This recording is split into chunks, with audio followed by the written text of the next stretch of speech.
ko ste bili na zadnje v Hrastniku, ko ste se udeležili festivala Rudniških. Danes ste tekli po Rudniških jamah. V bistvu očitno imate radi adrenalin, sploh če pridete v Hrastnik. Kaj je naslednji načrt v zvezi s Hrastnikom? No, najprej, da zaključva tole zgodbo, Funštrc pa jama.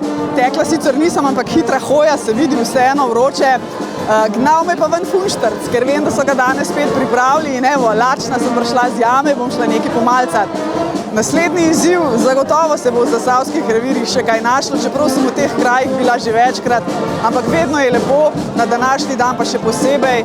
Gre za poklon vsem ženskam, ki so tlakovale pot k enakosti, enakopravnosti žensk. Tukaj so bile tiste najbolj goreče zagovornice dneva žensk, emancipiranosti, enakopravnosti.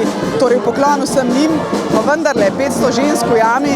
Naj bo to tudi poklon vsem rudarjem, ki so opravljali enega najtežjih poklicev na tem svetu. Skratka, hvala ženskam in hvala moškim iz teh krajev za vse, kar so storili za Slovenijo. Bi povabili tudi druge ženske na takšno praznovanje 8. marca? Seveda, pa to je res super izkušnja, ko so moški v jami redkost in ženske v večini.